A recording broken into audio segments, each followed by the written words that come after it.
Hey guys, this is Gurjap. Last time हमने समझा कि परम्यूटेशन क्या होता है और आज हम स्टार्ट कर रहे हैं with some examples of permutation.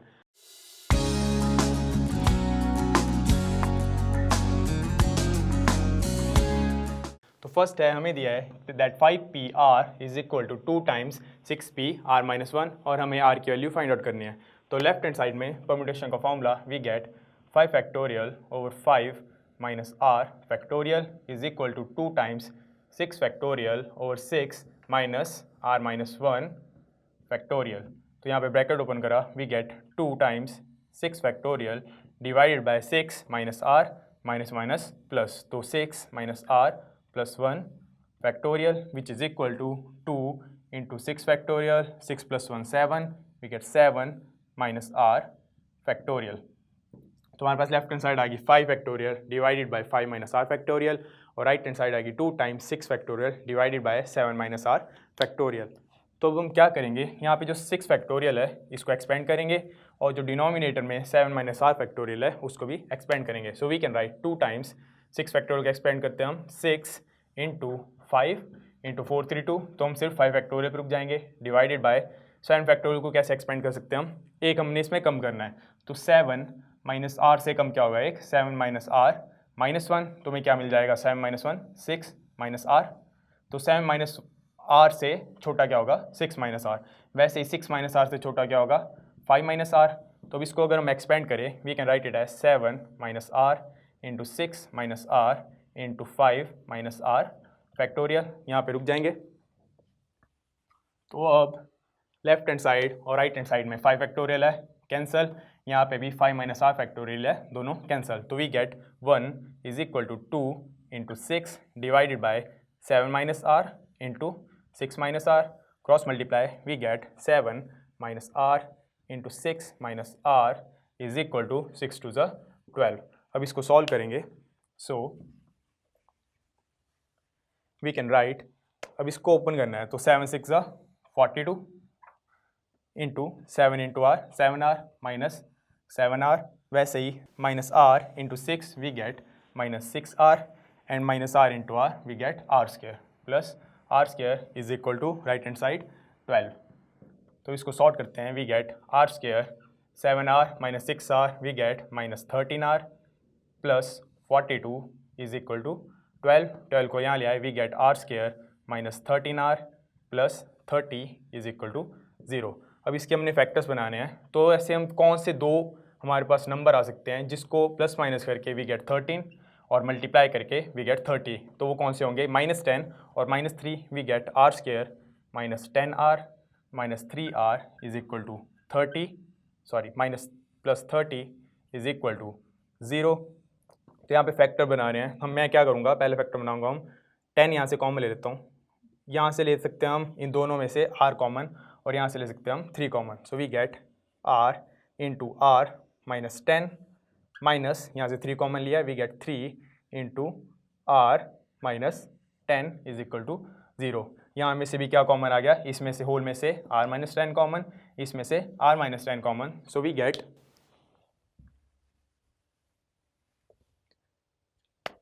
r minus 10 into r minus 3 is equal to 0। दोनों को 0 के साथ इक्वेट करा, we get r is equal to 3 and second value is r is equal to 10। तो हमारे पास प्रॉब्लम थी, हमने r की वैल्यू फाइंड आउट करनी थी इस प्रॉब्लम में, और n की वैल्यू हमारे पास इसके पास 5, ठीक है। सो r की वैल्यू क्या होती है, हमेशा n से कम होती है। n हमारे पास 5 है और n हमारे पास 6 था, एक तरफ 6 था एक तरफ 5 था, तो हमेशा r की वैल्यू या तो 5 से कम होगी 6 से कम होगी। 10 की वैल्यू 5 से कम नहीं है लेकिन 3 की वैल्यू 5 से कम है, तो हम r इस केस में क्या लेंगे 3। तो हमारे पास सॉल्यूशन क्या आएगा, r is equal to 3। So the next example is we have how many words with और without meaning can be formed from the letters of the word Monday. तो हमने निकालना है कि कितनी वर्ड्स विद और विदाउट मीनिंग हम बना सकते हैं मंडे के लेटर्स का यूज़ करके। फर्स्ट है, अगर हम सिर्फ 4 लेटर यूज़ करें दैट इज़ r की वैल्यू 4। सेकंड, अगर हम सारे लेटर्स का यूज़ करें दैट इज़ r की वैल्यू इज 6। एंड थर्ड, इस सारे लेटर्स का यूज़ करना है लेकिन फर्स्ट लेटर क्या होना चाहिए, वावल। तो फर्स्ट में हमारे पास n की वैल्यू क्या है, हमारे पास टोटल लेटर्स है हमारे पास 6, और सेकंड में हमारे पास r की वैल्यू कितनी है 4। So r is equal to 4। So permutation या अरेंजमेंट जिसमें कि हम इन लेटर्स को लिख सकते हैं विद और without meaning will be N P R which is equal to 6 P R which is equal to R की वैल्यू हमारे पास 4, so 6 factorial over 6 minus 4 factorial which is equal to 6 factorial divided by 2 factorial which is equal to 6 into 5 into 4 into 3 into 2 divided by 2, 2 से 2 cancel, we get 6 into 5 into 4 into 3 which is equal to 360. तो हमारे पास 360 veg हैं जिसमें हम Monday के letters का use करके 4 letter word बना सकते हैं, ठीक है। सेकंड हमारे पास इसमें हम सारे लेटर्स यूज़ कर सकते हैं। सो इस केस में हमारे पास आर की वैल्यू है 6, तो हमारे पास क्या आ गया N P R is equal to 6 P 6 और इसकी वैल्यू क्या होगी 6 factorial divided by 6 minus 6 factorial which is equal to 6 factorial divided by 0 factorial and 0 factorial is equal to 1, so we get 6 p 6 is equal to 6 factorial और 6 factorial की value क्या होगी 6 into 5 into 4 into 3 into 2, last में हमने किया था 6 into 5 into 4 into 3 जिसकी value 360 multiply by 2 which is equal to 720। So 2 part हो गए हैं। थर्ड पार्ट हमारे पास हमने सारे लेटर्स यूज़ करने हैं लेकिन फर्स्ट लेटर क्या होना चाहिए वावल। सो मंडे में हमारे पास टोटल लेटर्स हैं 6 और वावल्स कितने हमारे पास ओ और ए, सो वावल्स आर 2, तो हमें बनाना है 6 लेटर वर्ड्स जिसमें फर्स्ट लेटर क्या हो वावल। तो 6 लेटर वर्ड में हमारे पास कितने स्लॉट हैं 6 स्लॉट, लेकिन फर्स्ट स्लॉट क्या होना चाहिए वावल। वावल हमारे पास 2, तो 2 में से एक वावल यहाँ चल जाएगा और एक बच जाएगा जो कि वापस बाकी के स्लॉट्स में यूज़ हो सकता है। तो बाकी के स्लॉट्स के लिए कितने हमारे पास लेटर बच गए, हमारे पास थे टोटल 2 वावल्स, बाकी कॉन्सोनेंट्स थे हमारे पास 4 में एक रह गया बच गए 5, तो एन की वैल्यू क्या आ गया हमारे पास 5।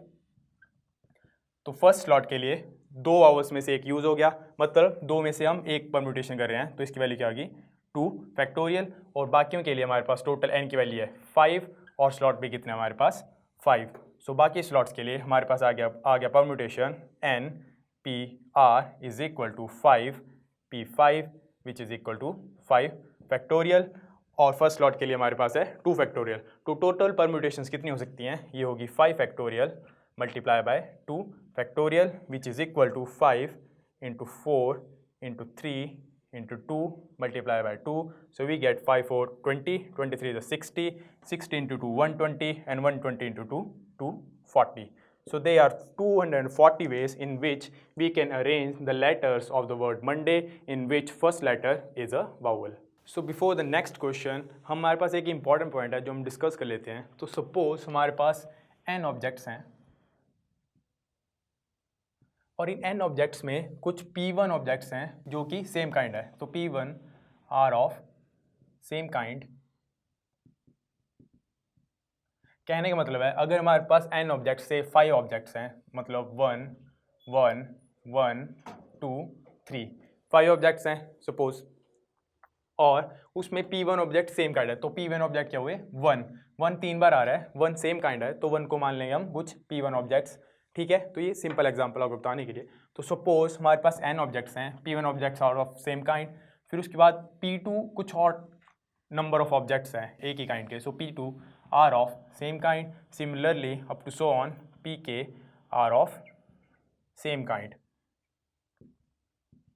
सो किसी भी ऐसी प्रॉब्लम है जिसमें हमारे पास n ऑब्जेक्ट्स हों लेकिन उसमें कुछ ऐसे ऑब्जेक्ट्स हों जो कि खुद को रिपीट कर रहे हों लेकिन अलग अलग टाइप के, तो उसकी परम्यूटेशन क्या होती है, उसकी परम्यूटेशन का फॉर्मूला होता है परम्यूटेशन इज इक्वल टू, इसमें परम्यूटेशन कैसे देते हैं n फैक्टोरियल डिवाइडेड बाय, अब जो सेम काइंड के हमारे पास ऑब्जेक्ट रिपीट हो रहा है उनका फैक्टोरियल इन डिनोमिनेटर। सो अगर P1 रिपीट हो रहा है so P1 factorial into P2 factorial into up to so on Pk factorial. So this is a special formula जिसके बेस पे हम आने वाले कुछ क्वेश्चंस करने वाले हैं। Okay, let's do some examples. So before we do any more problems let's discuss an important point. अगर हमारे पास n ऑब्जेक्ट्स हैं जिसमें P1 ऑब्जेक्ट सेम काइंड के हैं, if we have n objects and which P1 objects are of same kind, कहने का मतलब अगर हमारे पास सपोज n की वैल्यू हमारे पास 7 है, 7 या 5 है, if we have n is equal to 5, जिसमें हमारे पास ऑब्जेक्ट्स कौन से हैं 1 1 2 3 एंड 1, ये हमारे पास ऑब्जेक्ट्स हैं। तो इन n ऑब्जेक्ट्स में P1 objects are of same kind, मतलब ये जो P1 ऑब्जेक्ट्स हैं 1 1 1 3 बार रिपीट हो रहा है तो इसको हम P1 ऑब्जेक्ट्स मान रहे हैं। सो 1 इज ऑफ सेम काइंड, खुद को रिपीट कर रहा है, ये इसका कहने का मतलब है। सो किसी ऐसी प्रॉब्लम में जिसके हमारे पास n ऑब्जेक्ट्स हैं, जिसमें P1 objects are of same kind and P2 objects are of same kind up to so on pk objects are of same kind। ऐसी किसी भी प्रॉब्लम में परम्यूटेशन कैसे निकालते हैं? So permutation of n objects in which p1 objects are of same kind, p2 are of same kind and up to so on pk are of same kind, उसकी value होती है n factorial divided by जो repeat हो रहा है उनका अलग से factorial, n factorial divided by p1 factorial into p2 factorial up to so on pk factorial. इस फॉर्मूला का हम यूज़ आने वाले कुछ प्रॉब्लम से करने वाले हैं। So let's take some examples. In this problem we have to find distinct permutations of letters in Mississippi if 4 I's do not come together. अब इस मिसिसिपी जो हमारे पास मिसिसिपी वर्ड है, इसकी हमने डिस्टिंक्ट परम्यूटेशन निकालनी है जिसमें ये जो चारों आई हैं ये एक साथ कभी ना आए। तो इस केस में हम क्या करेंगे, सबसे पहले सारी टोटल परम्यूटेशन निकालेंगे पूरे के पूरे लेटर्स की, फिर उसके हम वो परम्यूटेशन निकालेंगे जिसमें चारों आइज एक साथ आ रहे हैं, और फिर उनको अगर हम सब्ट्रैक्ट करें हमारे पास क्या आ जाएगा, वो सारी परम्यूटेशन जिसमें चारों आइज एक साथ नहीं आ रहे हैं। तो first is all the distinct permutation. So in this case n is equal to 11। तो हम इसमें क्या यूज़ करेंगे, हमारे पास i कितना रिपीट हो रहा है, i is equal to 4 times, फिर s कितना रिपीट हो रहा है 4 times, and then p is being repeated 2 times.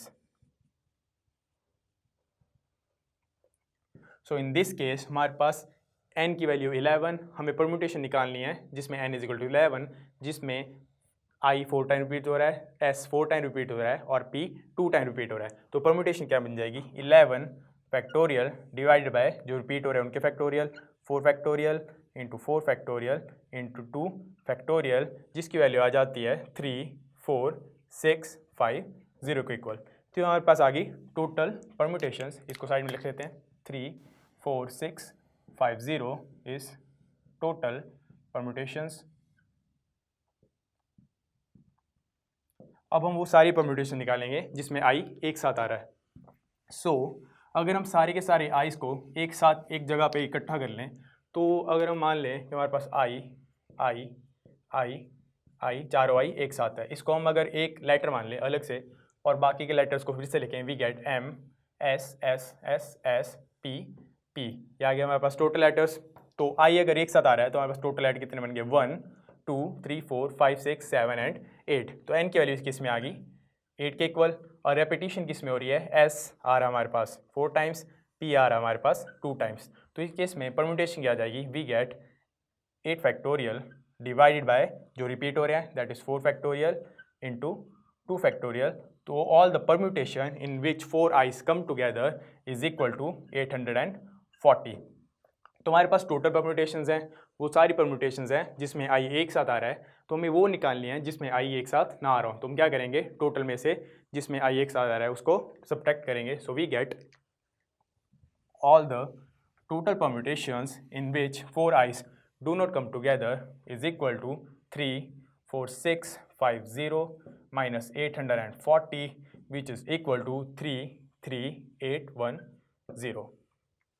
So for the next problem we have to find out that in how many ways the letters in the word permutations can be arranged if the word starts with P and end with S, second if vowels are together।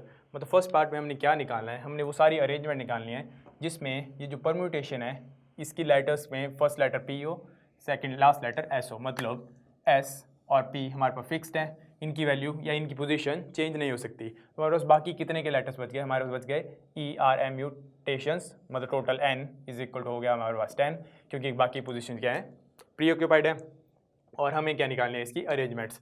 तो इस case में repetition किसकी हो रही है, T 2 बार repeat हो रहा है, T रिपीट हो रहा है 2 times. So all the permutations in which the word start with P and end with S is equal to n factorial, और हमारे पास n की वैल्यू इस बार 10, so we get 10 factorial divided by जो repeat हो रहा है that is 2 factorial, which is equal to 10 into 9 into 8 into 7 into 6 into 5 into 4 into 3 into 2 divided by 2 factorial is equal to 2. 2 से 2 cancel और इस पूरे मल्टीप्लिकेशन की वैल्यू आ जाती है 1814400. So these are all the arrangements of the word permutation in which first letter is P and last letter is S. So in this case we have to find all the arrangements जिसमें vowel एक साथ आते हों. तो इसमें कितने vowels हैं? We have E, U, A, I and O. Total vowels कितने हैं? Vowels is equal to 5. ये सारे वावल्स एक साथ आते हैं, तो अगर हम इन सारे वावल्स को एक साथ लिख लें 1 2 3 4 5 वावल्स, तो बाकी कितने लेटर्स बचते हैं हमारे पास? 7 लेटर्स. इन सबको एक्सक्लूड कर दे, वी गेट 7 लेटर्स. तो इन टोटल कितने लेटर हो गए हमारे पास? अगर हम सारे वावल्स को एक लेटर मान रहे हैं, lest remaining letters are 7, so total value of n is equal to 8. ठीक है, अब इन बाकी जो टोटल 8 वैल्यूज आ रही है हमारे पास, n की वैल्यू 8 है, उसमें रेपिटेशन किसकी हो रही है? t की 2 times. So we get permutation is equal to 8 factorial divided by 2 factorial. लेकिन ये जो 5 वावल्स है ये आपस में भी 5 टाइप से अरेंज हो सकते हैं. तो हमारे पास n की वैल्यू इस केस में कितनी है? 5, और r की वैल्यू भी कितनी है? 5. So we get n p r is equal to 5 p5 which is equal to 5 factorial. So all the arrangement जिसमें वावल्स एक साथ आएंगे उसकी वैल्यू क्या आएगी?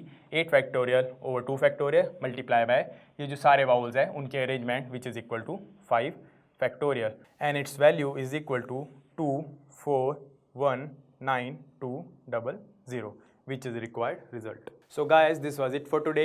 Next time we'll begin with combinations. Till then, keep practicing.